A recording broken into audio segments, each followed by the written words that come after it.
Sus años de experiencia en política internacional crean el calibre necesario para analizar los asuntos principales de nuestra nación y el mundo. Armando Valdés está en Radio Isla 1320. Esto es Sobre la Mesa.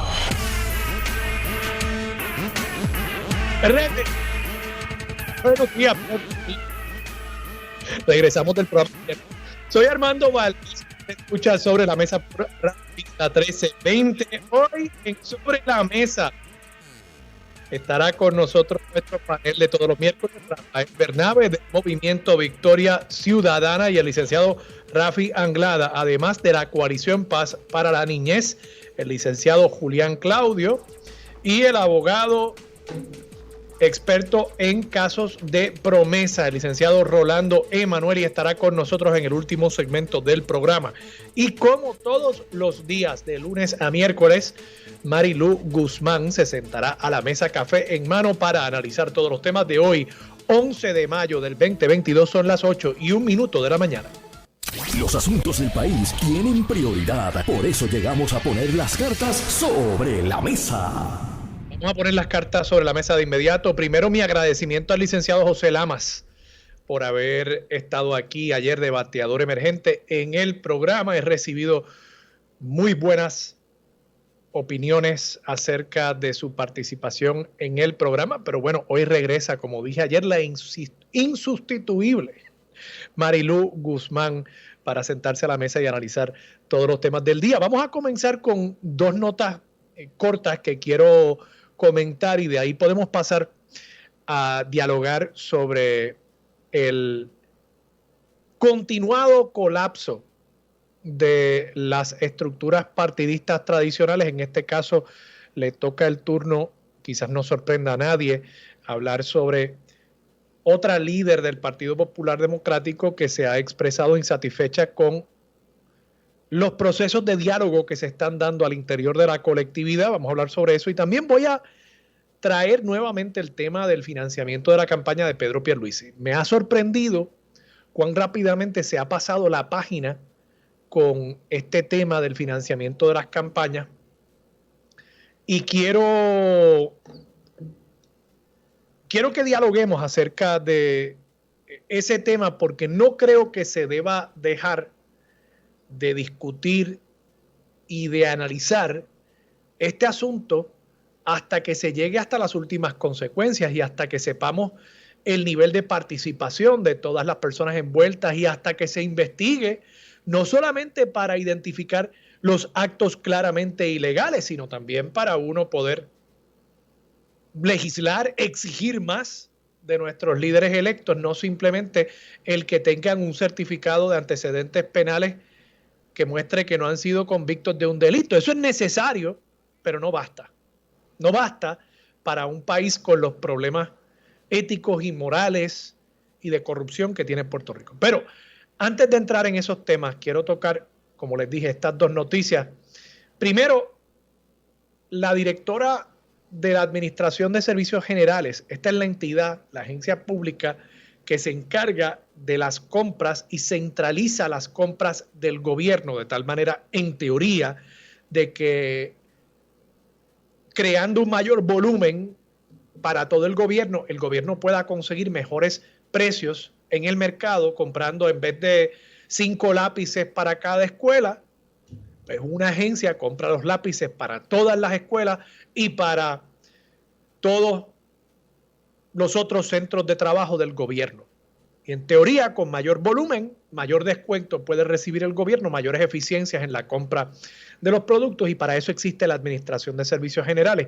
Dice la directora que el gobierno tiene un déficit por la compra de combustible, porque por lo visto el gobierno había presupuestado unos 18 millones de dólares y ya el gasto ha excedido por mucho, claro, producto del cambio en los mercados de combustible. Eso, pues, lo entendemos, pero ha excedido por mucho y está planteando que haría falta cerca de unos 30 millones de dólares para no tener un déficit presupuestario en cuanto a la compra de combustible. Y esto parecerá poca cosa, pero creo que es en un microcosmo el problema que yo les he estado planteando aquí acerca de cómo el gobierno continúa presupuestando a partir de el best case scenario. Cuando uno hace un presupuesto, uno tiene que pensar en el mejor de los casos, el caso en el que voy a recibir todos los ingresos que espero recibir, no voy a tener ninguna emergencia, no se me va a enfermar nadie en la casa, no va a haber un diagnóstico de cáncer, no va a haber ningún gasto por encima de lo normal y recurrente en mi hogar. No se me va a romper la nevera, no va a venir un huracán, no voy a tener que comprar diésel, todas esas cosas. Uno tiene ese como el mejor de los casos, pero uno también tiene que presupuestar para el peor de los casos y para escenarios intermedios entre el mejor y el peor. Y el que no hace eso no tiene la resiliencia económica fiscal para poder enfrentar una situación inesperada. Viene una enfermedad, viene un diagnóstico de cáncer, se rompe el carro, hay que sustituir el vehículo para poder llegar al trabajo y la persona no tiene los recursos para poder atender esa emergencia. Y bueno, pues tiene que sacar un préstamo personal. Y eso es lo que ha pasado en gran medida con el gobierno de Puerto Rico. No se presupuesta considerando el peor escenario, se presupuesta siempre pensando en el mejor escenario. Y eso lo estamos haciendo ahora con todos los aumentos recurrentes que se están aprobando para los empleados públicos sin que haya fuente de repago, con todas las reducciones contributivas que también se están contemplando. Y el resultado de todo esto va a ser que al final del día, cuando venga una emergencia, y las emergencias van a venir. Yo no sé por qué nosotros aquí en Puerto Rico pensamos que las cosas siempre van a estar como están hoy. Y si uno mira la historia de la humanidad, no estoy hablando yo de la historia de los últimos 50 años, era la época de la posguerra, después de la Segunda Guerra Mundial, quizás fue un periodo tan estable que nos acostumbró a muchos de los que estamos vivos hoy a que el mundo no cambiaba tanto, al menos nuestro mundo, dentro de nuestra burbuja, en el primer mundo. Y hay que entender eso, nosotros vivimos, aunque seamos pobres dentro del primer mundo, vivimos dentro del primer mundo. Y yo creo que eso nos ha mal acostumbrado y por ende no hay esa resiliencia presupuestaria económica en el país para poder afrontar situaciones como el aumento del petróleo. ¿Cuántas veces no han habido crisis precisamente con el costo del petróleo? En los años 70, recientemente a principios de este siglo, después de los ataques de las Torres Gemelas y el Pentágono, y seguimos sin aprender y entonces presupuestamos muy por debajo. No sé si es que los economistas que trabajan estas proyecciones pues no hacen pronósticos, no evalúan más allá del 100 por 35 de Puerto Rico el contexto geopolítico de los supuestos que toman en consideración para montar un presupuesto. Pero esas son las cosas que si fuésemos un país más responsable haríamos y tendríamos lo que en inglés se conoce como un Rainy Day Fund. ¿Sí? Un fondo, unos ahorros para el día que llueva. Y miren que en Puerto Rico cuando llueve es bien peligroso porque aquí se inunda el país de nada. Digo, es una cuestión figurativa, pero muy apropiada para Puerto Rico, porque en efecto aquí la lluvia a menudo es lo que más daños ocasiona. Así que lo traigo simplemente como un ejemplo para que veamos que seguimos, a pesar de la quiebra, a pesar de lo mala que ha sido la Junta, el coloniaje. Bueno, pues está bien, podemos aceptar todo eso. Pero por lo visto, con todo y los poderes de la Junta y de la metrópoli, pues los políticos nuestros siguen sin aprender la lección. Yo no estoy diciendo que nos merezcamos esto, pero la verdad es que estamos abocados a repetir los mismos errores del pasado si no aprendemos de las circunstancias en las que hemos vivido por los pasados años. Otro tema, y esto está relacionado, que ustedes no lo crean, En medio de todo lo que está pasando en el país, con los contratos de basura y con los contratos de asfalto, el Departamento de Transportación y Obras Públicas informó ayer que retomará los convenios de mantenimiento de las carreteras estatales con los 78 municipios. O sea, le van a dar a los 78 municipios el mantenimiento de las carreteras estatales para que, y los fondos para que sean los municipios los que contraten estos servicios, entre ellos los de repavimentación, encintado, deshiervo, poda de árboles y arbustos, entre otros, detalló la secretaria del Departamento de Transportación y Obras Públicas. Y yo me pregunto, ¿es este el momento cuando se han ido a la cárcel o están por irse a la cárcel, cuántos, 6, 7 alcaldes, y siguen sonando otros, precisamente por estos contratos? Es ahora el momento, sin que nos sentemos a analizar lo que está pasando en los municipios, para darle 20 millones de pesos. Ese es el número que se maneja en este artículo del periódico El Vocero, página 12 del periódico de hoy. Este es el momento para darle 20 millones de pesos a los alcaldes, para que sigan repartiendo contratos de embrea. Esto me parece una cosa realmente insospechadamente irresponsable. Insospechadamente irresponsable. Y miren que yo estoy a favor y he estado a favor de que se descentralicen los servicios gubernamentales. Yo creo que eso es necesario. Yo creo que es más probable que una persona a nivel local sepa cuál es el poste que hay que cambiarle la bombilla que un burócrata en Atorrey o en Santurce. Eso es evidente. Y lo mismo sucede con las carreteras. Va a saber el alcalde o el funcionario a nivel local dónde está el boquete en una carretera principal del pueblo, mucho más que un burócrata en la Torre Minilla. Pero, ¿es este el momento para este proyecto? Se ha hecho una evaluación acerca de lo que está pasando en los municipios. El Departamento de Justicia ha pedido todos los contratos de JR Asphalt en todos los municipios y ha comenzado sus propias investigaciones acerca de lo que está pasando ahí. ¿Y será JR Asphalt la única?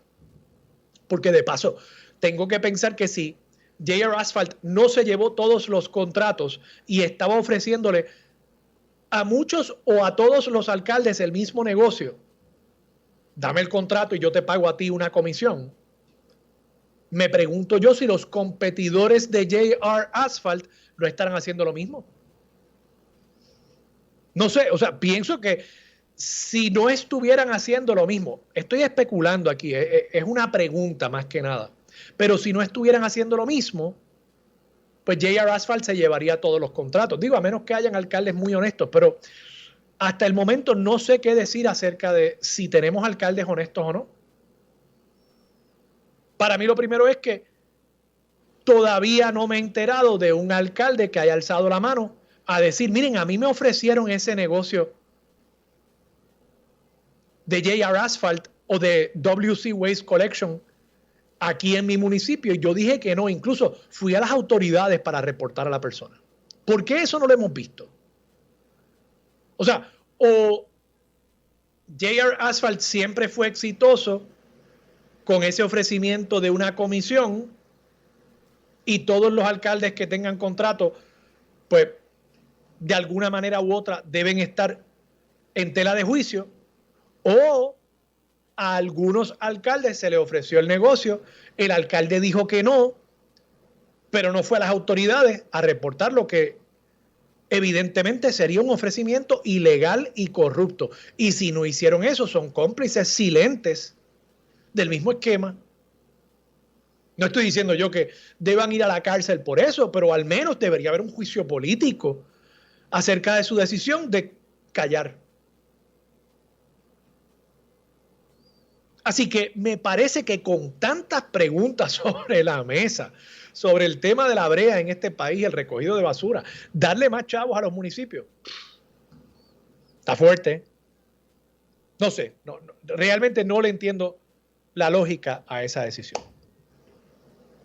Como tampoco entiendo lo que está pasando al interior del Partido Popular Democrático.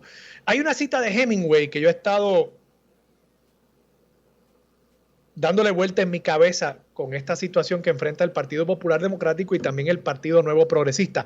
Es de una novela que él publicó, se titula The Sun Also Rises. Y hay dos personajes, esta traducción es mía. Un personaje que se llama Bill y otro que se llama Mike. Bill le pregunta a Mike, ¿cómo te fuiste a la bancarrota? Y Mike le contesta, de dos formas, gradualmente y repentinamente. En otras palabras, poco a poco y de pronto de cantazo. Y yo creo que eso es lo que le está pasando al Partido Popular Democrático y al Partido Nuevo Progresista, aunque ellos no lo quieran ver. El deterioro viene acumulándose gradualmente. Ahora, la bancarrota podría ser repentina en el año 2024 y de haber tenido quizás 30% del voto para la gobernación, si el Partido Popular Democrático y quizás hasta el PNP siguen por este camino, podrían quedar como los republicanos en Francia, como los socialistas en Francia, que en estas elecciones por poco desaparecen. Y es que siguen sin atender los problemas que personas que son populares o PNPs les siguen señalando. O sea, estos no son opositores políticos, estas son personas que desde el interior de estas colectividades están haciendo unos señalamientos. Y usted podrá creer que son desleales estas personas, pero creo que sea la motivación que sea la que anime estas críticas, son críticas y son problemas que hay que atender. La última persona en hacer estos señalamientos es la presidenta, creo que todavía es presidenta de las Mujeres Populares, la amiga Ada Álvarez Conde, una mujer joven, una mujer activista que le ha dedicado muchos años al Partido Popular Democrático. Y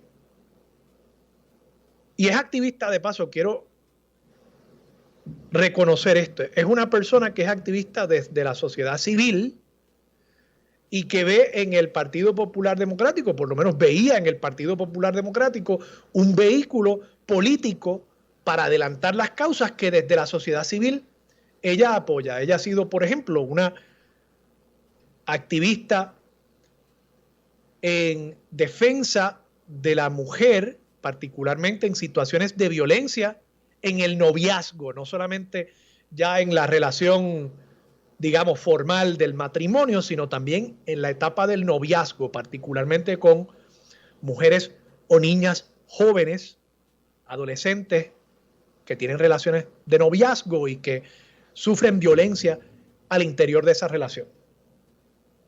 Así que esta es una persona con credenciales como activista y, como les digo, como pocas otras, me parece que ha decidido identificar en el Partido Popular el vehículo para adelantar sus causas. Y ella está planteando que desde que surgieron las expresiones del presidente del Senado y presidente del Partido Popular Democrático catalogando de asesinas a las mujeres que han practicado un aborto, que ella ha estado buscando abrir espacios para dialogar, para conversar acerca de esa situación y se le ha cerrado el paso. Esto de paso es un artículo que publica hoy el periódico El Nuevo Día en la página 8, artículo de nuestra colaboradora Gloria Ruiz Cuilan, con quien posiblemente estemos hablando mañana sobre este tema. Y de nuevo, Ada no es una persona que haya sido históricamente una disidente al interior del Partido Popular Democrático. Ada es una persona que ha corrido, ha aspirado, por lo menos en 2 ocasiones, a ocupar escaños en la legislatura. Ha perdido, pero ¿saben qué? Eso no desdice de su lucha. Incluso dice mucho, dice que es una persona dispuesta a enfrentar la derrota. Dispuesta a enfrentar la derrota con valentía, con aplomo, con tal de adelantar sus causas. Y una persona que ha sacrificado por el Partido Popular Democrático, porque enfrentar una derrota no es fácil. Y entonces, a esta persona, que de paso es la presidenta de las Mujeres Populares, se le cierra el paso en una colectividad en la que precisamente las expresiones acerca del aborto se hicieron estando en esa conferencia de prensa 4 hombres.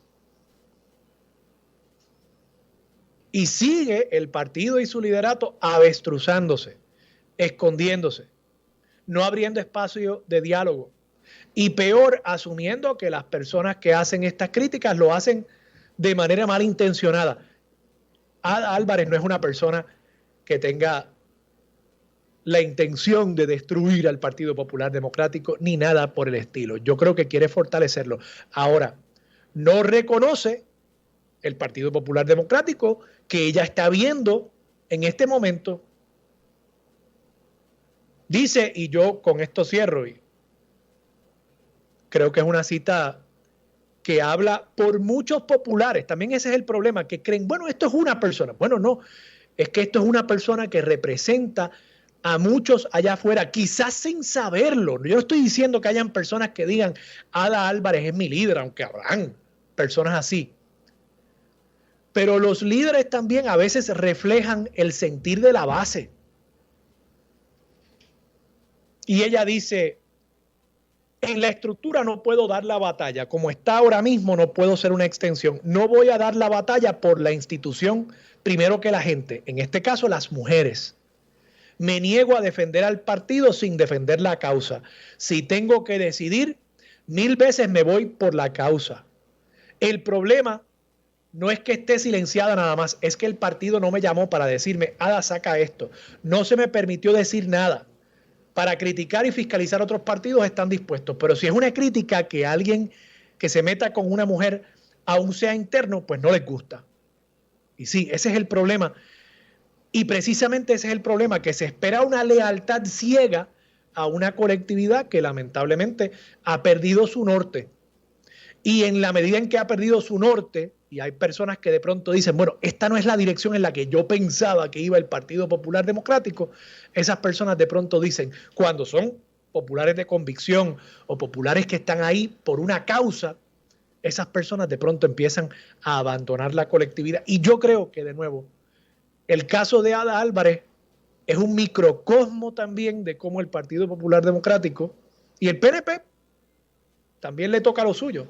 Va perdiendo esas personas de gran valor, como lo es Ada Álvarez, que simple y sencillamente no saben en qué dirección va el Partido Popular Democrático en este momento. Vamos a la pausa. Regresamos con Marilu Guzmán y mucho más de Sobre la Mesa por Radio Isla 1320. Quédate en sintonía. Conéctate a radioisla.tv para acceder y participar en nuestra encuesta diaria. Armando Valdés, Sobre la Mesa por Radio Isla. Regresamos con Armando Valdés. Escucha Sobre la Mesa por Radio Isla 1320. Marilu Guzmán se sienta a la mesa. Marilu, buenos días, ¿cómo estás? Buenos días, Armando. Saludos a todas las personas que nos escuchan. Primero que todo, quiero, agradecer a José Lamas, que me sustituyó ayer y ya estaba escuchando que recibió muy buenas críticas. Por algo fue que le pedí que me sustituyera. Así que yo se lo agradezco del fondo de mi corazón, ¿verdad? Para que yo pudiera cumplir con unos compromisos de trabajo que tenía. Tú sabes que había compartido con él a través de las redes sociales. Es una de esas personas que difiere de uno, pero con mucho respeto, ¿no? Sí. Y me gustó mucho, digo, y a veces coincidimos también, ¿verdad? Como todo. Uno no es un billete de 100 para caerle bien a todo el mundo, ¿verdad? Ni para estar de acuerdo con todo el mundo. Y me gustó, me agradó mucho la conversación ayer. Realmente creo que fue de altura, de respeto y trajo una perspectiva muy interesante. Sí, yo he discrepado de José de muy poquitas cosas, pero de eso no se trata, ¿verdad? Claro. De hecho, eso hace las conversaciones más interesantes cuando uno discrepa de la gente y uno comparte la opinión diferente que tiene la otra persona, pero lo puede hacer con mucho respeto y tú no sabes hasta qué punto esa conversación que contiene pues opiniones encontradas pudiera incluso ayudarte a ti a cambiar tu propia opinión o a evolucionar dentro de lo que era una creencia que tú tenías. Me parece que eso nosotros lo que tenemos es que abonar y abogar por el diálogo respetuoso, ¿verdad? El diálogo profundo. Y es una de las críticas que yo tengo a algunas redes sociales, particularmente a la red social Twitter, sí, que es una red que yo uso y la que me gusta leer porque aprendo muchas cosas, consigo información muy interesante, pero hay un grupo de personas que lamentablemente, unos sectores que lamentablemente no se informan, disparan de la baqueta, dicen cualquier cosa, y si discrepan de lo que tú dices, pues entonces recurren al insulto, y eso pues yo creo que nosotros debemos ir buscando la manera de que vaya cambiando, porque nosotros tenemos que promover que hablemos con respeto, con altura, que podamos aprender el uno del otro, y es verdad, es lo menos que se debe esperar de un país que se llama civilizado. Fíjate, yo no quería entrar en este tema, pero ya que lo traes y me parece interesante, sabes que Elon Musk está en el proceso de adquirir y de sacar del mercado, porque sí, Twitter es hoy una compañía pública, sacar del mercado las acciones de Twitter y hacerlo una empresa privada, y ha dicho en el día de ayer que él revertiría la prohibición, ¿no?, que impuso Twitter respecto a la presencia de Donald Trump en la red social. Y te lo digo porque yo creo que eso lamentablemente eso no va a cambiar, y yo creo que las redes sociales también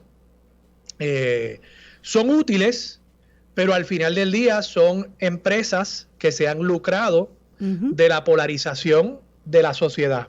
O sea, lo que mantiene al usuario adicto, y sí hay personas incluso que están adictas a las redes sociales, lo han estudiado científicos, es el efecto que tiene sobre la química del cerebro el ver esa polémica, el ver esa división, el ver ese choque, el ver a la persona insultando a otra a través de las redes sociales.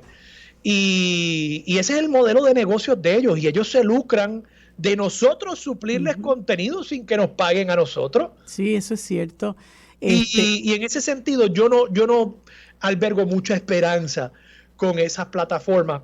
Yo creo que hay que crear otros espacios, hay que educar a las personas acerca de esos modelos, que sean lectores mucho más críticos, ¿verdad? No estoy diciendo que la gente no utilice esas herramientas, pero que lo hagan con un ojo mucho más crítico.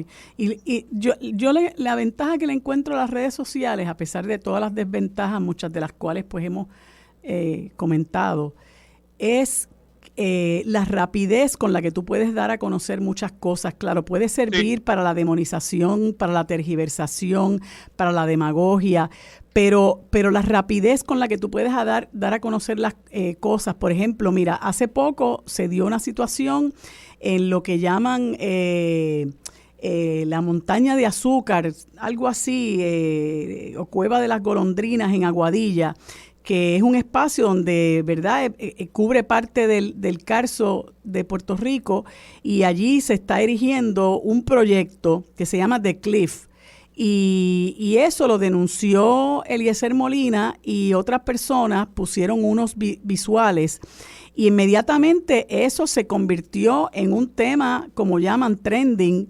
y si no hubiera sido por las redes sociales, no nos hubiéramos enterado de situaciones como esas, al punto de que muy cercano a esa situación el Departamento de Recursos Naturales paralizó el proceso que tenía esta compañía para estar construyendo allí.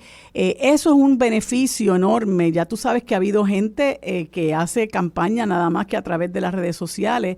Por ejemplo, Jair Bolsonaro,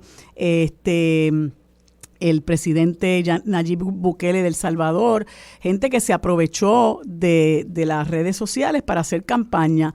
Así que, bueno, tenemos lo bueno y tenemos lo malo. Yo particularmente trato de sacar provecho, ¿verdad?, hacer buen uso de las redes, y creo que pues ya vamos a tener que morir con ese mecanismo ahí. Porque por otro lado, otros medios de comunicación no son inaccesibles. Por ejemplo, hace, ¿verdad?, algunas décadas, si tú querías promover algo, sabes que tienes que pagar una página del periódico, eso es incosteable para mucha gente. Ya tú puedes abrir tu página, puedes abrir tu cuenta en redes sociales y desde ahí funcionar. Se hacen blogs, se hacen foros, se hacen charlas. O sea, es un mundo inmenso al que se le puede sacar enorme provecho. Y como te dije anteriormente, bueno, pues sirve para lo bueno, pero también sirve para lo malo. Y todo depende de lo que cada cual aspira a hacer con ese espacio.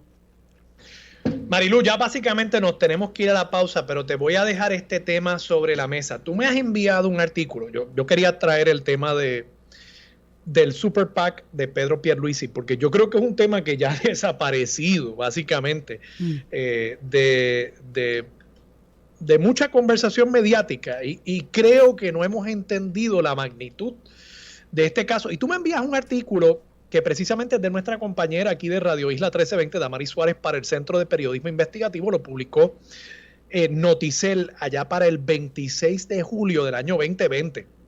Y ya desde aquel momento se estaba cuestionando las dos entidades sin fines de lucro que estaban donando a Salvemos a Puerto Rico. Habían las querellas que se estaban radicando. Y a Pedro Pierluisi se le pregunta acerca de este tema en aquel momento, en el año 2020, estamos a 2022, y él dijo, mira, yo no tengo información alguna sobre eso.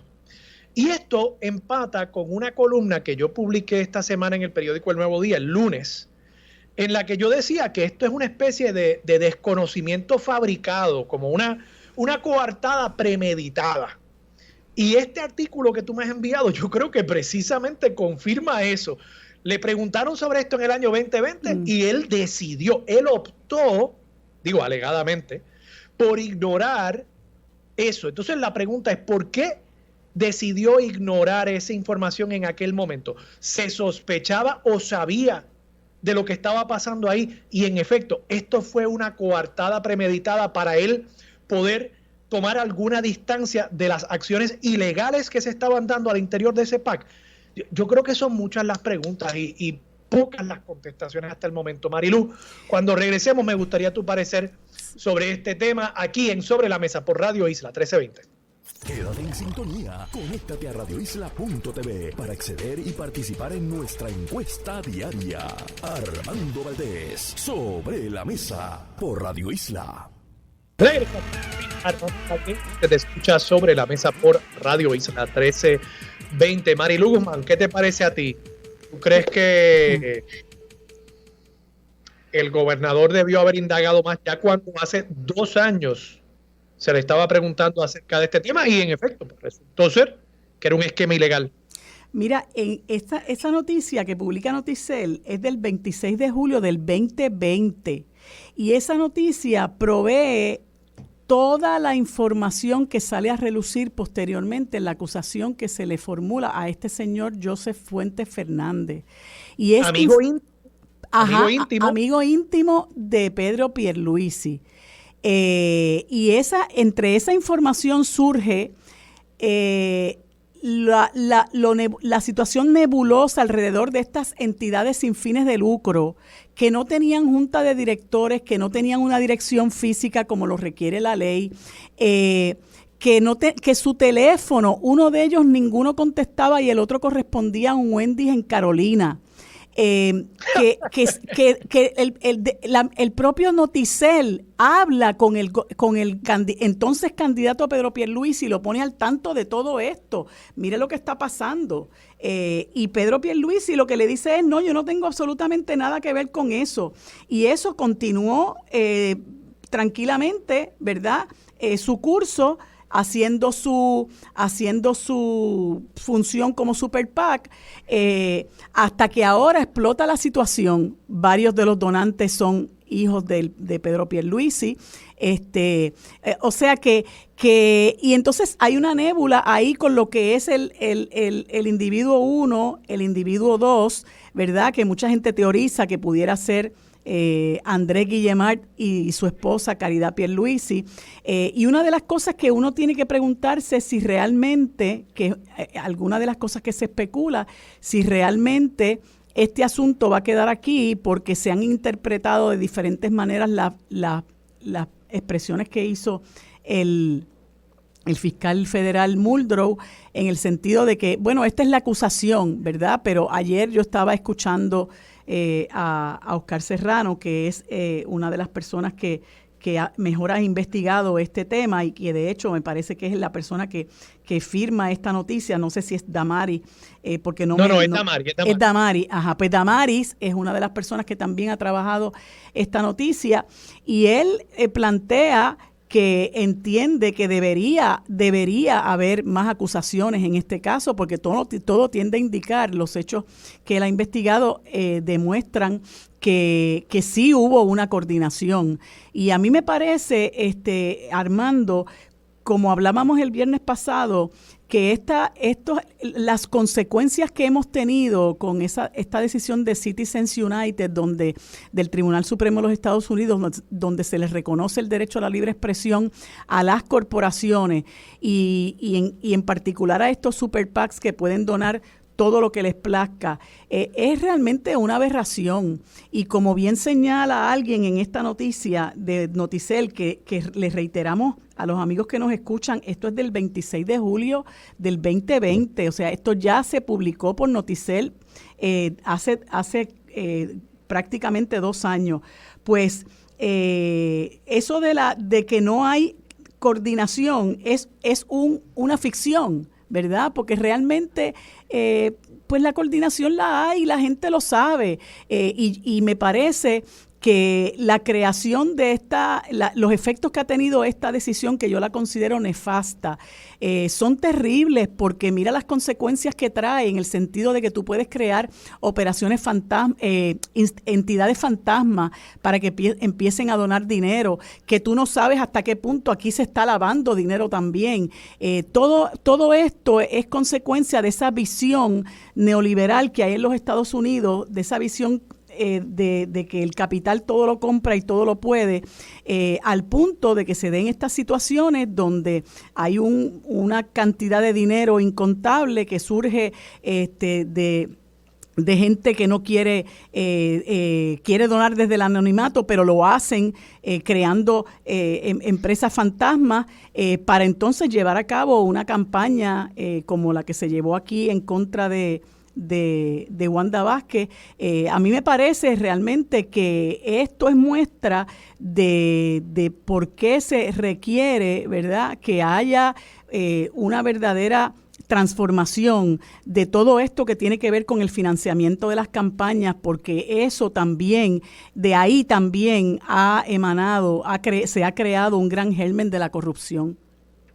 Yo coincido contigo, Marilú, y creo que el PNP no es el único partido que tiene que enfrentar esto. El Partido Popular Democrático también ha tenido PACs que han apoyado a sus candidatos, y hay que decirlo, el Movimiento Victoria Ciudadana también tuvo un PAC. Incluso hubo un caso ante el Contralor Electoral también en el año 2020 acerca de la coordinación o no del Movimiento Victoria Ciudadana con el Comité SPT, que es un super PAC creado por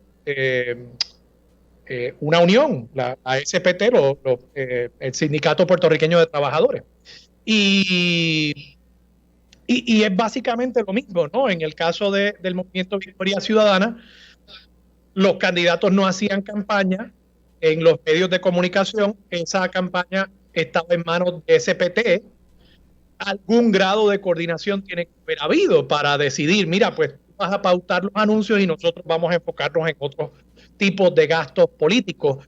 Igual pasa con el PNP en su campaña negativa. La campaña negativa, o sea, la campaña de oposición contra los candidatos que estaban enfrentándose a Pedro Pierluisi, estuvo a cargo de Salvemos a Puerto Rico. Claro, Salvemos a Puerto Rico es un esquema mucho más burdo, porque además había la ilegalidad de querer invisibilizar la fuente real de los donativos. Pero como bien tú señalas, pues el problema es el mismo. Incluso Yo vinculo esto con el artículo de el lunes de los recaudos de los partidos principales en Puerto Rico, que lo publicó El Nuevo Día en la página 6. El único partido que aparenta estar recaudando dinero realmente es el Partido Independentista Puertorriqueño.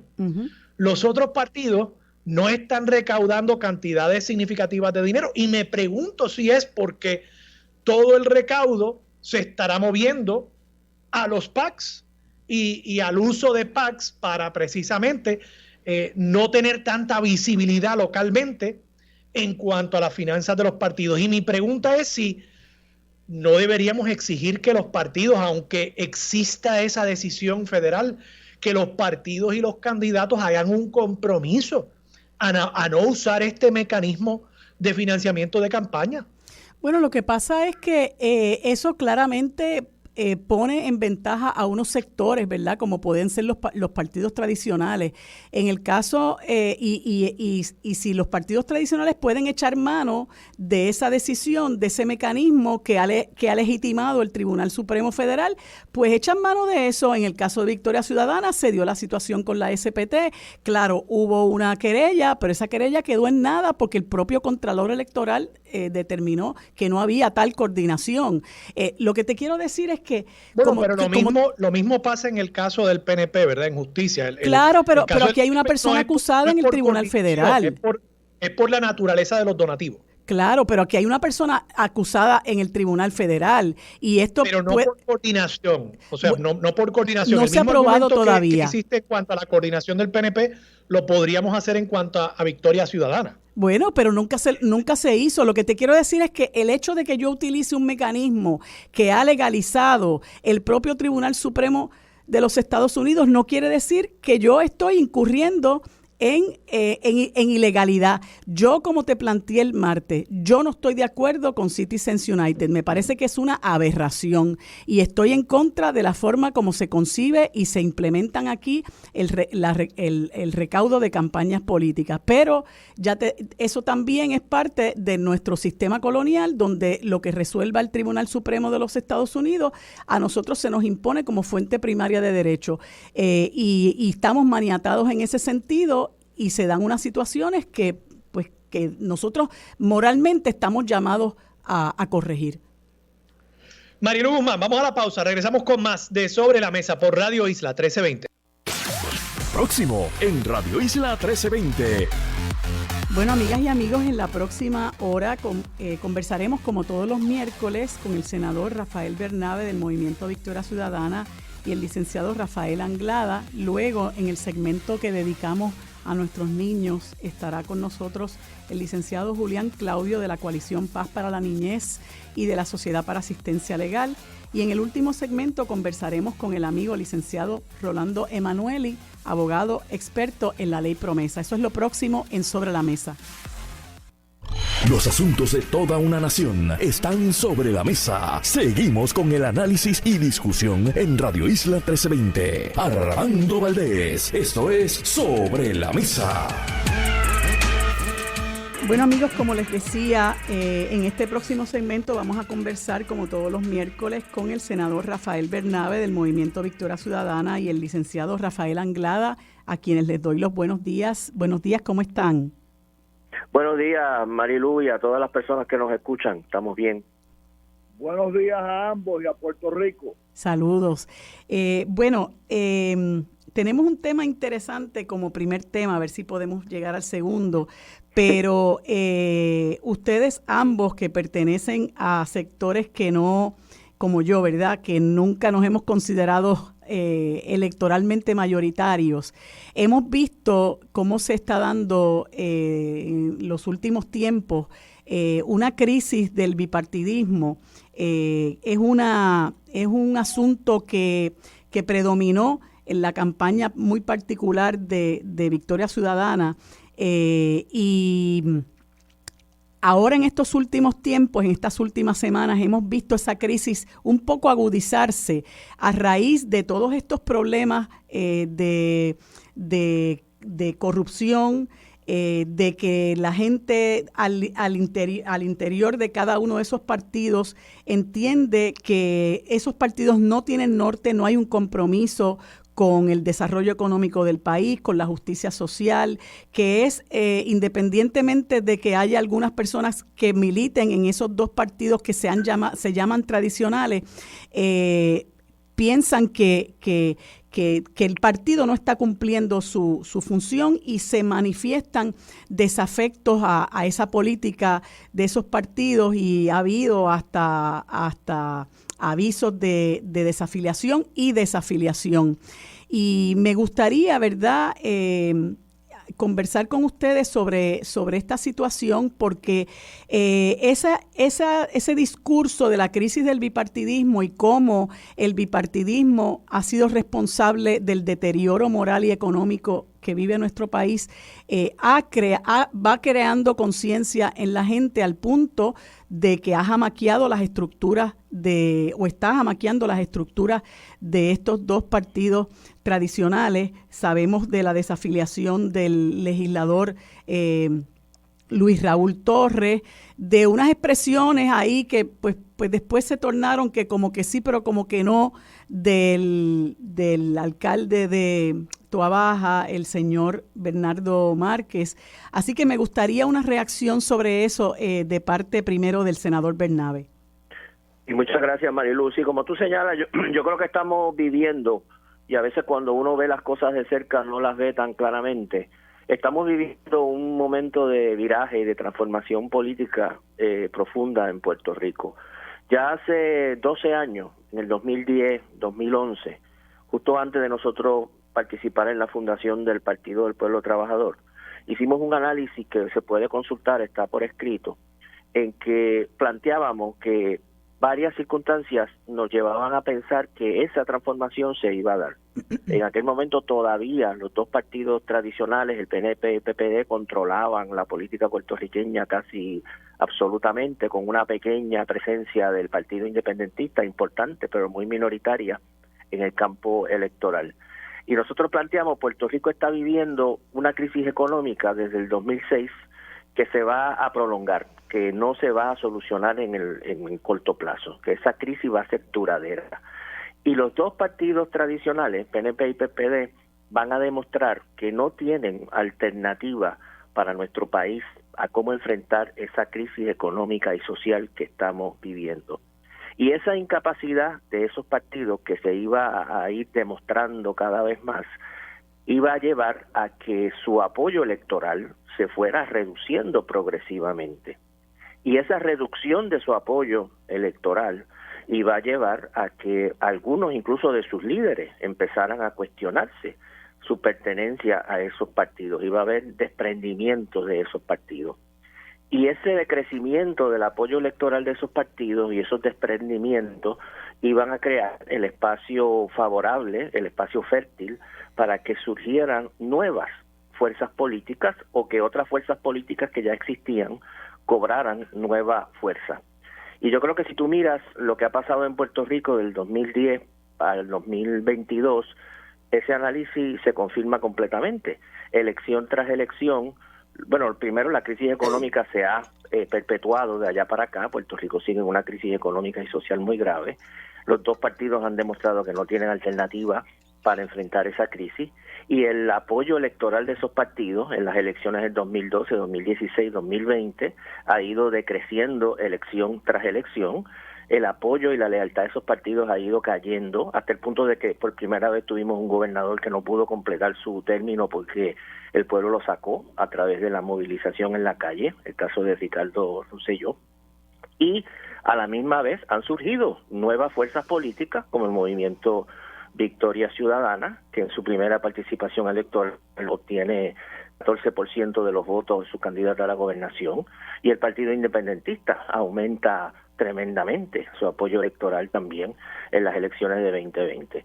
Así que estamos viviendo una transformación. Los últimos síntomas de esa crisis es todos los escándalos cada vez más crecientes de corrupción, que te indica que estos partidos ya no tienen ningún ideal, ningún objetivo, ningún proyecto de país que no sea el de alguno de sus miembros hacerse rico mientras están ocupando puestos públicos, y el desprendimiento de personas de esos partidos que se sienten asqueados por la situación que pueden ver al interior de esas organizaciones. Yo creo que esto no es nuevo. En la década de 1930 del siglo pasado, la época de la Gran Depresión, que es lo que más se parece a la situación que vive Puerto Rico en la actualidad, ocurrió exactamente lo mismo. A principios de 1930 en Puerto Rico habían 3 partidos grandes que dominaban la política puertorriqueña: el Partido Liberal, que era el antiguo Partido Unión, el Partido Republicano y el antiguo Partido Socialista. 2 años después de la Gran Depresión, en 1940-41, los 3 partidos estaban debilitados, divididos y en vísperas de su desaparición. Y surgieron nuevas fuerzas políticas, en aquella época fue el Partido Popular, que transformaron la política puertorriqueña y que ocuparon el espacio de esos viejos partidos que ya no cumplían una función en el país. Y yo creo que estamos en una coyuntura parecida. Estamos pasando de un sistema político controlado por el PNP y el PPD a un nuevo sistema. Lo que nos toca a nosotros en Puerto Rico ahora es decidir qué queremos, porque ciertamente, ¿verdad?, y termino con eso, ante la caída de esos viejos partidos pueden surgir nuevas fuerzas progresistas, más democráticas, que luchan por la justicia social, que luchan por ampliar los derechos, pero también, desgraciadamente, pueden fortalecerse proyectos regresivos, conservadores, que quieren limitar los derechos, como ocurre en otros países.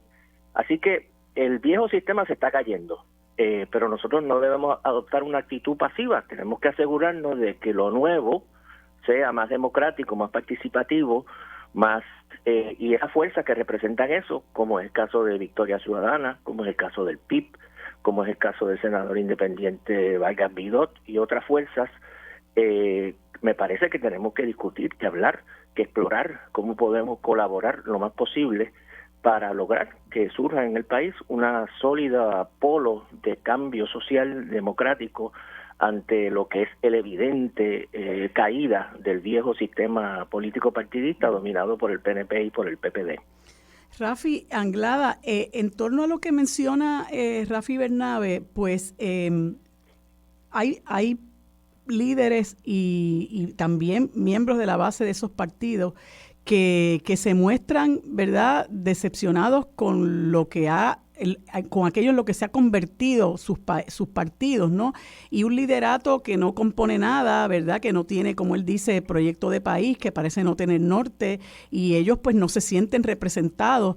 Entonces, los que no formamos parte de esas fuerzas políticas que han gobernado el país por los pasados 54 años, tenemos que convertirnos, ¿verdad?, en una opción real para esos compatriotas que están buscando, ¿verdad?, a dónde aportar, dónde manifestarse, dónde sentirse cómodos, ¿verdad? Y en ese sentido, me gustaría tu reacción en cuanto a la función que debe jugar, ¿verdad?, el resto del espectro político, como son las fuerzas que se han llamado hasta ahora de la minoría.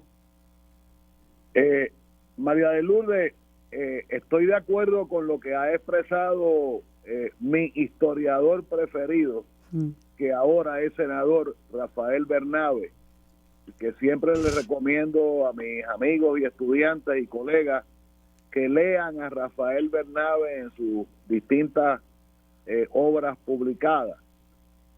Yo añadiría que de lo que nos tenemos que proteger es de los políticos cansados de los partidos mayoritarios, pues, cansados y fracasados, y que nunca han hecho nada por Puerto Rico, que ahora digan, mira, yo me voy independiente y voy a buscar nuevas avenidas. Los políticos fracasados de los dos partidos colonialistas y anexionistas, ambos demostraron su fracaso y vivieron del fracaso por décadas, vivieron décadas en la legislatura y en las alcaldías. Entonces ahora están diciendo de que, bueno, mira, yo a lo mejor no sé si me quiero quedar en el Partido Popular o no sé si me quiero quedar en el Partido Nuevo Progresista.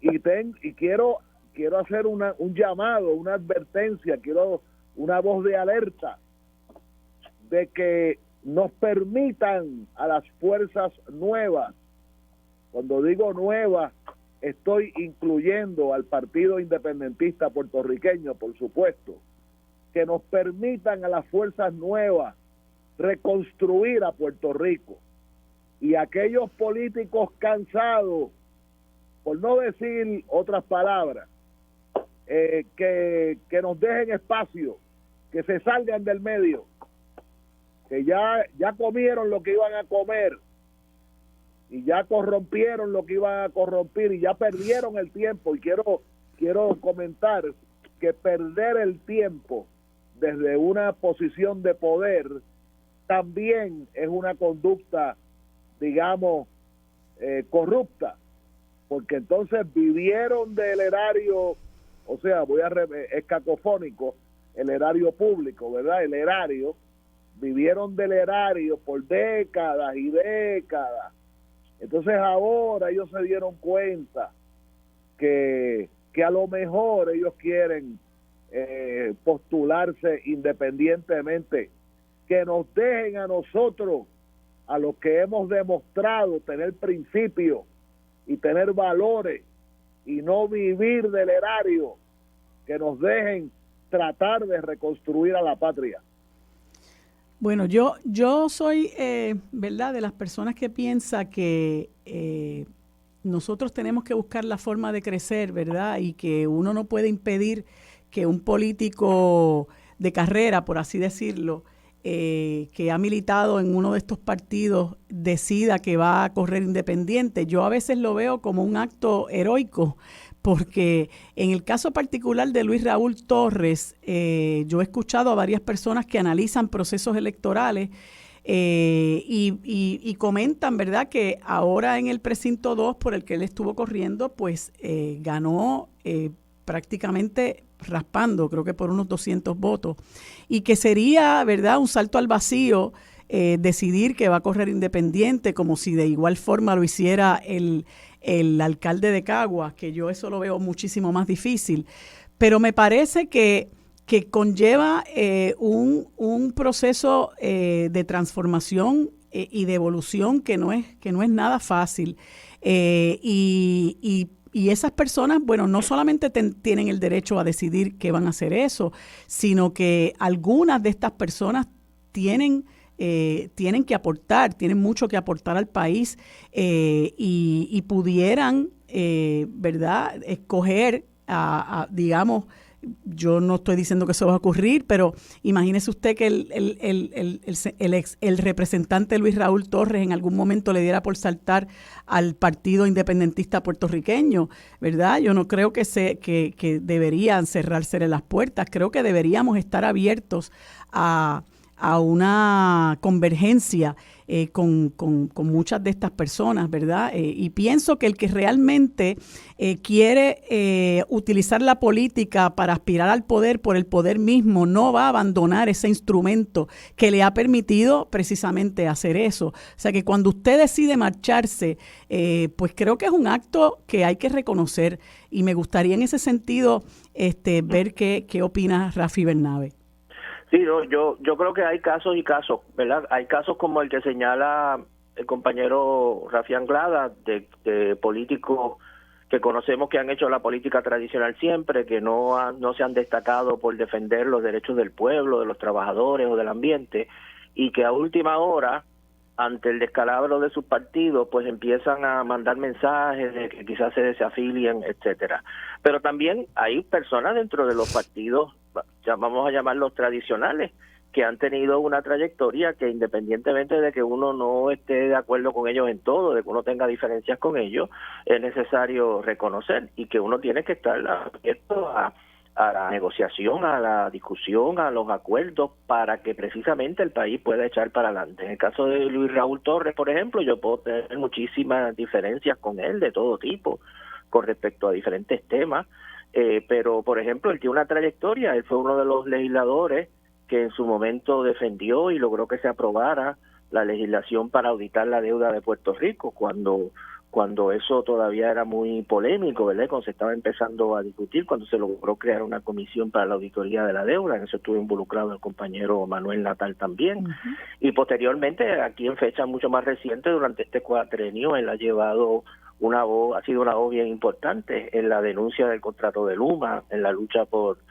cancelar ese contrato, por sacar a la luz todos los traqueteos que ha habido en el proceso de negociación de ese contrato. Es decir, que él ha asumido una serie de posiciones que no son las tradicionales del liderato de su partido, siempre ha sido una voz bastante disidente dentro de su partido, así que a nadie yo creo que le sorprenda que él en este momento haya tomado la decisión de desafiliarse del Partido Popular. Y nosotros yo creo que no podemos aspirar a crear una alianza de país, que es lo que yo creo que hace falta, si cada vez que alguien que tiene un trasfondo en el Partido Popular o en el Partido Neoprogresista trata o aspira o plantea la posibilidad de trabajar junto con uno, que entonces uno le saque en cara, ¿verdad? Bueno, es que tú tuviste tantos años en el Partido Popular o en el PNP. Como dijo Rafi Anglada, hay ciertas personas que sí, que yo creo que hay que plantear eso. Pero la realidad es que precisamente porque la política puertorriqueña ha estado controlada por el PNP y por el PPD por tantas décadas, la mayoría de la gente en Puerto Rico, la mayoría de la gente que nos está escuchando ahora mismo en este programa, probablemente o militaron o votaron o están todavía en el Partido Popular y en el Partido Nuevo Progresista. Y ese nuevo Puerto Rico que vamos a construir, esa nueva alianza de país que vamos a construir, la van a construir personas, muchas de las cuales vienen del Partido Popular y vienen del Partido Nuevo Progresista, que se han ido dando cuenta de que esos partidos no pueden ser vehículos para el cambio, que son parte del problema. En el Movimiento Victoria Ciudadana hay personas que vienen de la tradición estadista, hay personas que vienen de la tradición autonomista, hay personas que venimos de la corriente independentista, y estamos juntos porque estamos de acuerdo con una agenda urgente, no es una mogolla, como a veces dice la gente, ¿verdad? Que hay que ver todo el mundo, no.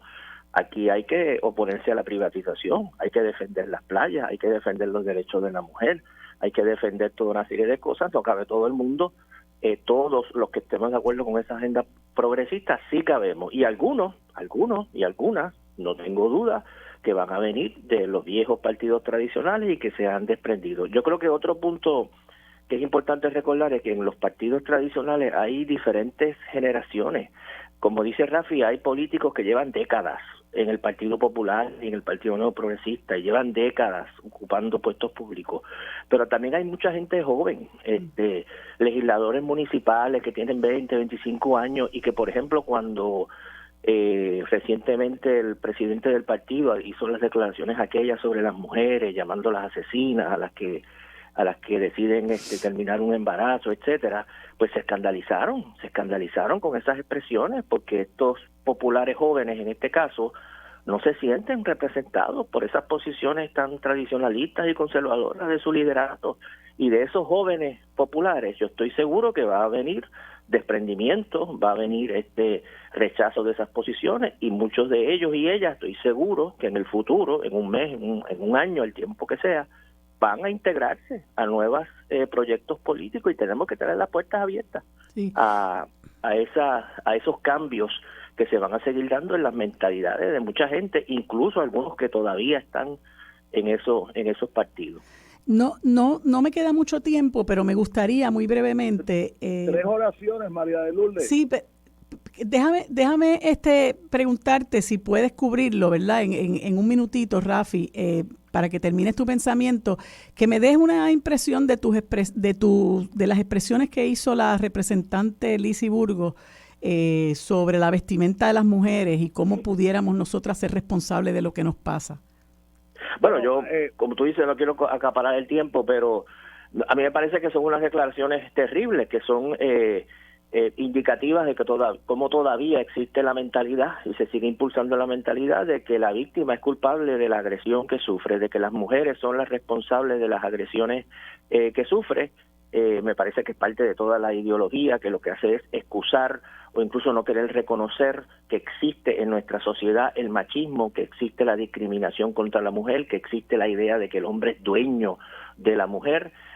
Toda esa ideología que incluye el rechazo del derecho de la mujer a decidir, que incluye el rechazo o la apología por el acoso en las calles que también hacen, que incluye esta noción de que la mujer es la culpable de que la violen o que haya agresión, esta ideología todavía existe, tiene fuerza, el proyecto Dignidad la representa y por eso te decía, aquí la vieja política está desapareciendo, pero su lugar lo puede ocupar una fuerza más conservadora, una fuerza más reaccionaria, una fuerza más regresiva o fuerzas progresistas, fuerzas democráticas. Y la decisión que tenemos que tomar nosotros ahora es qué queremos que sea lo nuevo que va a venir en Puerto Rico, porque lo viejo definitivo que se está muriendo, eso está claro, eso no hay quien lo rescate ni quien lo reviva, pero ¿qué va a ocupar su lugar? Esa pregunta está abierta y para eso tenemos que asegurarnos que lo que se fortalece son las fuerzas progresistas. Como Rafi, yo te dije, incluyen, no se reducen, pero incluyen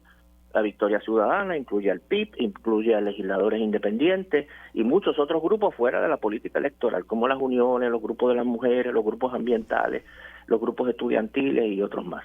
Rafi Anglada, déjame saber tu parecer sobre eso. 4 oraciones cortas, sí, María de Lourdes. Sí. Número 1, yo he sido elector del precinto de Luis Raúl por 27 años y nunca ha hecho nada por la comunidad de Roosevelt, número 1. Número 2, es obvio que estoy refiriéndome al liderato cansado, no me estoy refiriendo al pueblo, sí, al buen pueblo popular y al buen pueblo estadista. Sí. Esa distinción debe quedar obvia. En cuanto a lo que me planteas de la señora Lizy Burgos, algo que se le ha escapado a la totalidad de la prensa de Puerto Rico, en la Corte Federal hay una orden judicial que va al asunto del código de vestimenta, pensado en el código de vestimenta femenino. Esa orden tiene 4 años, nunca nadie la ha criticado y nunca nadie la ha buscado y está públicamente en los medios electrónicos.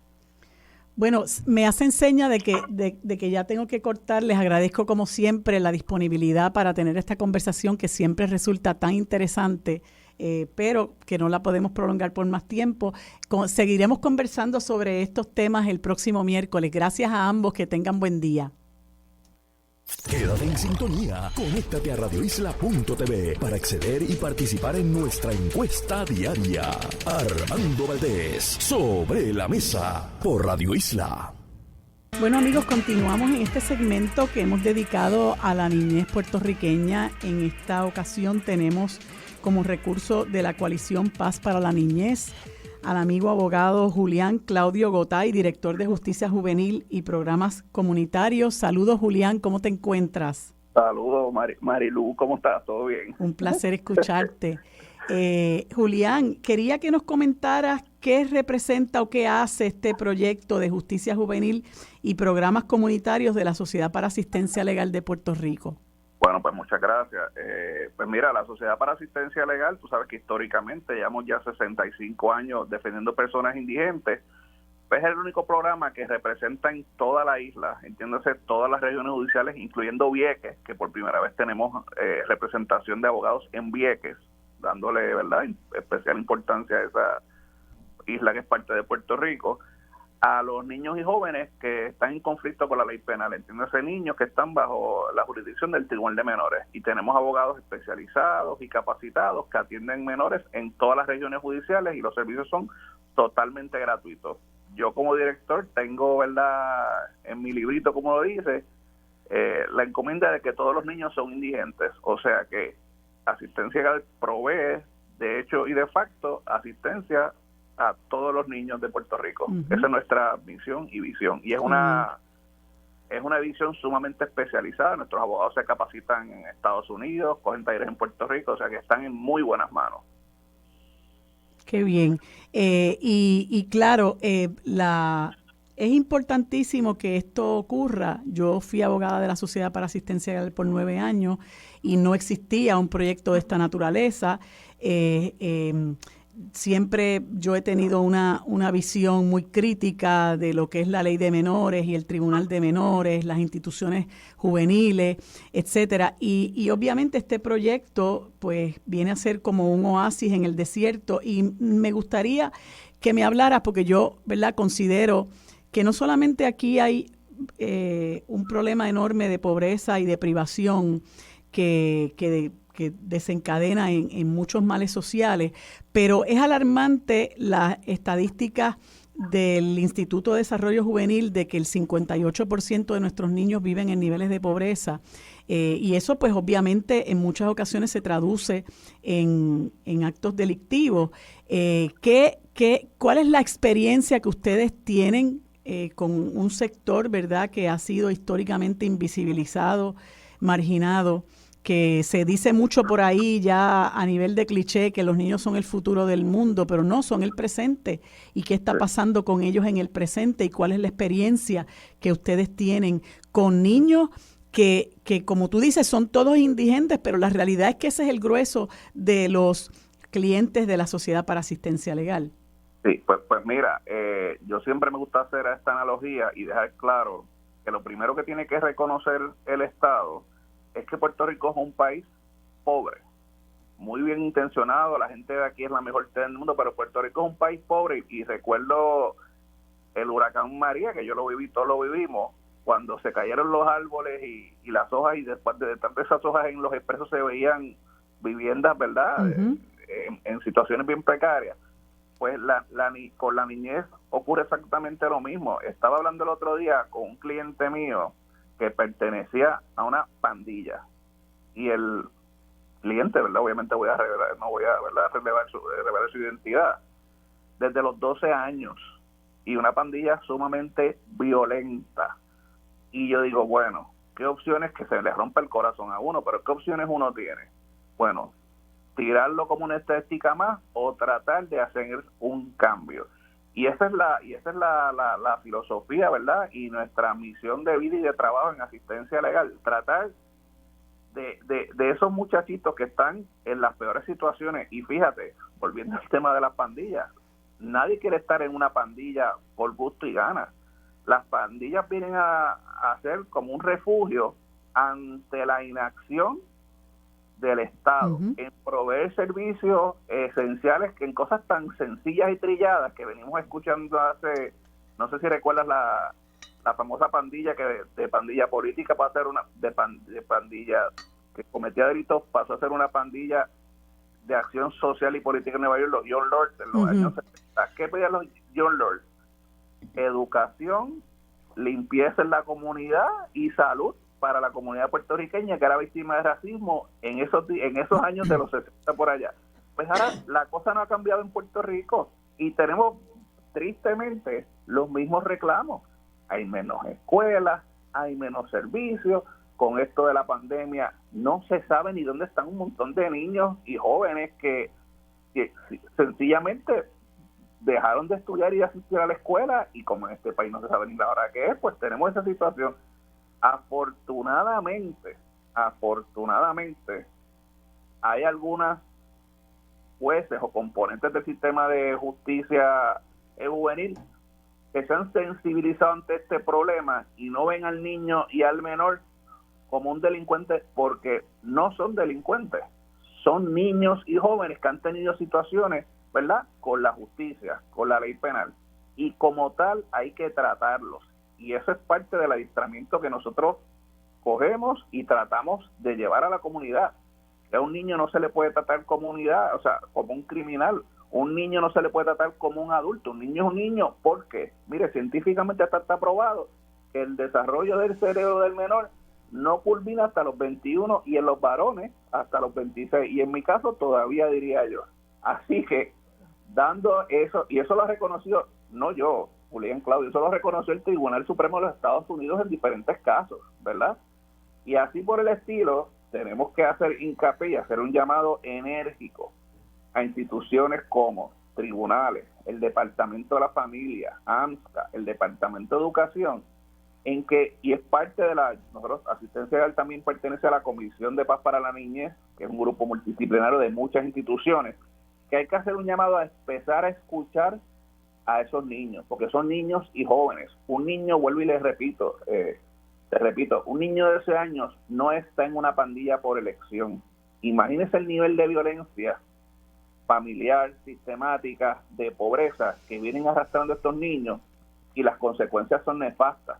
Tú lo sabes, Marilu, porque una vez un niño cae y se sistematiza y cae en una institución juvenil, mire, tuve el privilegio de conocer niños en la institución juvenil de Villalba que estaban esperando un proceso federal, y los conocí, mis amigos de ellos, y cuando tú hablas con ellos de tú ves la fibra humana que hay ahí, y niños tuvieron 3 años esperando un proceso a nivel federal. Entonces eso es para volverse loco. Un niño, se está hablando de un niño de 14 años. Sí.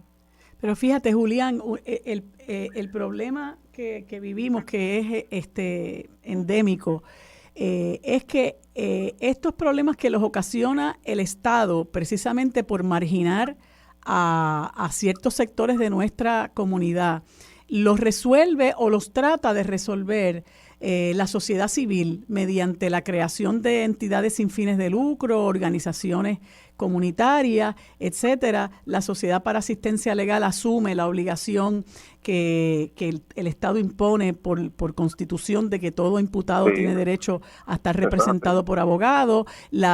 Por ejemplo, la organización Ayuda Legal se ha dado a la tarea de darle asistencia a personas que pueden enfrentar problemas de vivienda, desahucios, ejecuciones, etcétera.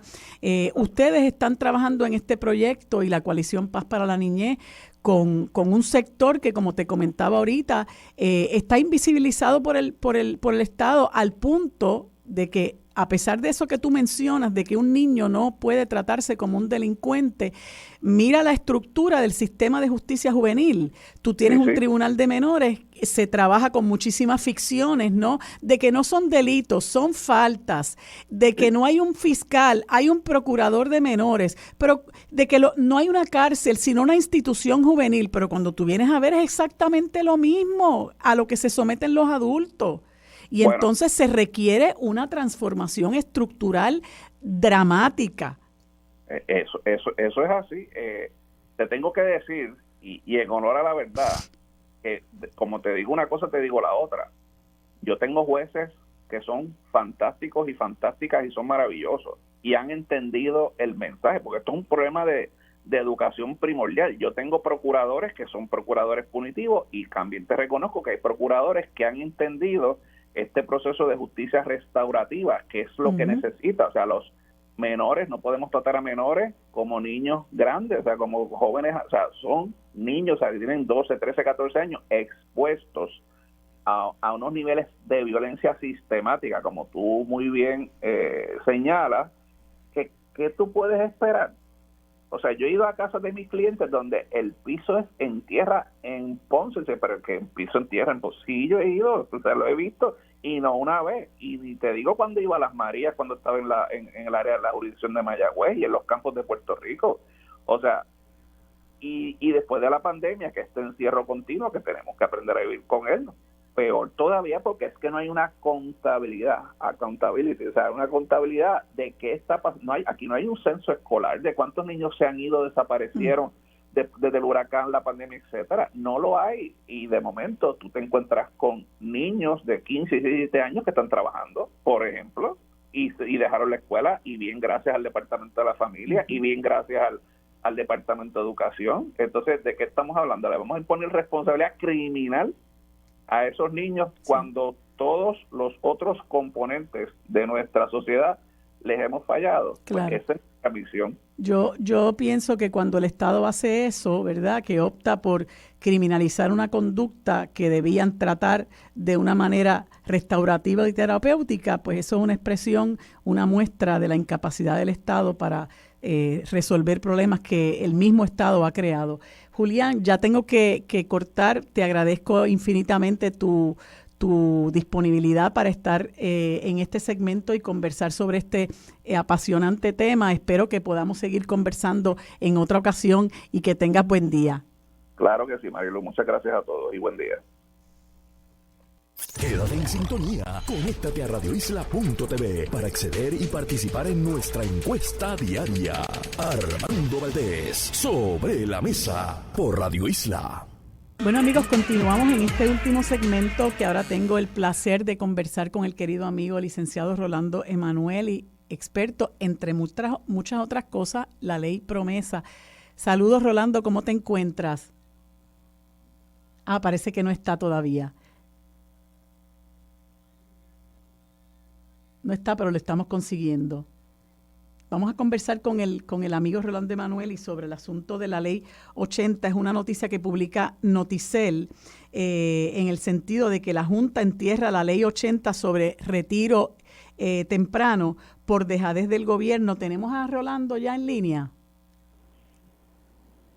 Sí, buenos días, Marilu, ¿cómo estás? Hola, Rolando, bien, me alegro de escucharte y qué bueno que no me dejaste sola para hablar de esto. Mira, Rolando, queríamos conversar contigo porque, como tú bien debes saber, pues se publicó una noticia en el sentido de que la Junta de Control Fiscal había enterrado, esa es la palabra que utiliza Noticel, enterró la ley 80 sobre el retiro temprano por dejadez del gobierno, y nos gustaría conversar contigo sobre eso, porque esa fue una de las promesas que hizo el gobierno como parte de su mecanismo de disuasión para que se aprobara el plan de ajuste de la deuda. Sí, correcto. Estas leyes se aprobaron para establecer una serie de incentivos y beneficios para el retiro de los empleados públicos, y la Junta alegó inmediatamente que estas leyes iban en contra del plan fiscal. Y tú sabes que cuando hacen esa amenaza, pues tienen el recurso de recurrir a la corte de la jueza Taylor Swain para anular esas leyes, a base de que aquí la Junta manda mediante el decreto del plan fiscal y la legislatura no tiene ningún poder para ir sobre ese tema. El caso se radicó y la jueza dictó una sentencia, no obstante, ante el asunto de que esto se trataba de medidas básicamente presupuestarias, en el sentido de que podían resolverse a base de transferencia o asignaciones de dinero, pues acordaron las partes, la Junta y el gobierno, representada por AFAF, que se iban a sentar a buscarle alternativas para que hubiera recursos presupuestarios para poder sufragar el costo de dichas leyes. Y entonces ya tuve el resultado. Uh-huh. A AFAF no le importó hacer el esfuerzo. Fíjate que ellos están ahora en el análisis de un nuevo presupuesto para el próximo año fiscal, un presupuesto que es mucho más alto que el presupuesto promedio de la última década, un presupuesto que excede los 12 mil millones de dólares, lo cual sin duda a mí me parece que ante esa expectativa que tienen ellos de que aumenten los recursos del fisco, pues que hubiese dinero para que se pudieran cubrir las necesidades de esas leyes, pero aparentemente no están dentro de las prioridades del gobierno de Pedro Pierluisi, y ya tú ves la carta de la Junta, lo que implica obviamente es que las leyes quedarían anuladas definitivamente. ¿Y cuál es el efecto entonces que eso va a tener sobre las personas que afectaría el que esa ley pues ya, ¿verdad?, no tenga, quede anulada? Bueno, es como si no hubieran tenido efecto nunca, porque desafortunadamente la jueza ha ido extendiendo cada vez más el poder de la Junta, y en un caso reciente que fue de la Liga de Ciudades versus la Junta, la jueza resolvió que las leyes no vienen a la vida aun cuando hayan pasado por el proceso legislativo de Cámara, Senado y firma del gobernador, si la Junta no consiente. Que la Junta es parte del proceso de aprobación de las leyes en Puerto Rico, y por ende las leyes son nulas, nunca entraron en vigor, nunca van a tener efecto alguno para proteger y beneficiar a las personas del gobierno, a los empleados del gobierno. Pero esto, fíjate, tú recordarás que una de las personas más vocales en contra del plan de ajuste de la deuda era el senador Gregorio Matías, porque él no iba a dar su voto si no se garantizaba el retiro digno para los policías, etcétera, etcétera. Y aparentemente esta promesa, ¿verdad?, de que se iba a implantar esta ley, pues fue lo que lo llevó a él a, como yo digo, ponerle el último clavo al ataúd del pueblo, ¿no? Porque él fue el voto que faltaba. ¿En qué posición queda este señor en este momento, luego de que, a mi juicio, traicionó la aspiración de los policías? Sin duda, María de Lourdes, él fue el clavo que selló el ataúd, ¿verdad?, del pueblo de Puerto Rico con este plan de ajuste de la deuda. Fue el voto determinante, y un voto que él no iba a dar si no se cumplía con las condiciones de proteger a los participantes del sistema de retiro del gobierno y a los pensionados, pero se dejó convencer por una promesa vacua, porque siempre esto estaba a la discreción de la Junta. Tú puedes decir, yo voy a negociar sobre un tema, pero si tú no tienes voluntad de negociación, y la Junta nunca ha estado de acuerdo en proteger a los pensionados, siempre ha querido menoscabar sus pensiones, siempre ha querido transformar sus sistemas de retiro a sistemas de aportaciones definidas, a sistemas de meramente cuentas de ahorro, y eso pues deja desprovisto a nuestros empleados públicos de un retiro que sea razonable al momento de rendir todas las labores en el empleo público, ¿verdad? Así que yo en ese momento no hubiese creído jamás las promesas de la Junta, porque siempre la Junta ideológicamente ha estado en contra de los sistemas de retiro de beneficios definidos, y por todas maneras quiere menoscabarlo, como está haciendo, tratando de menoscabar el sistema de retiro de la Universidad de Puerto Rico, tratando de menoscabar el sistema de retiro de los empleados de la Autoridad de Energía Eléctrica, porque ellos piensan que esos sistemas de retiro pues conceden demasiados beneficios a los retirados y cuestan mucho. Esa es la visión que tiene la Junta, y por eso es que aun cuando se hubiese hecho buena la negociación de la ley, de estas leyes, yo entiendo que la Junta siempre iba a estar pues trancada a la banda, como uno dice en términos coloquiales, porque ellos no creen en los sistemas de beneficio definidos, ni en los retiros tempranos, ni nada de estas cosas que estas leyes querían establecer. El senador va a tener que explicarle a sus constituyentes qué fue lo que pasó, porque su gobierno no hizo las gestiones mínimas para que se pudiera dar un proceso de negociación, no hizo las gestiones para conseguir los fondos para convencer o intentar convencer a la Junta de que las leyes eran viables. Así que yo coincido contigo de que fue una traición cuando votó a favor de la ley 53 y echando al traste todo lo que se había avanzado con la ley de retiro digno, y también en este asunto porque él se supone que hubiera dado seguimiento a las gestiones de AFAP. Como senador tenía la facultad de dar seguimiento a las gestiones de AFAP para que esto se pudiera materializar. Pues yo espero que la historia lo juzgue como lo merece. Rolando, gracias como siempre por estar disponible para conversar con nosotros de temas bien interesantes y de mucha importancia para el país. Seguimos conversando, amigos. Hasta aquí llegamos hoy con Sobre la Mesa. Nos vemos y nos escuchamos el próximo lunes. Lo próximo es Dígame la Verdad con Mili Méndez.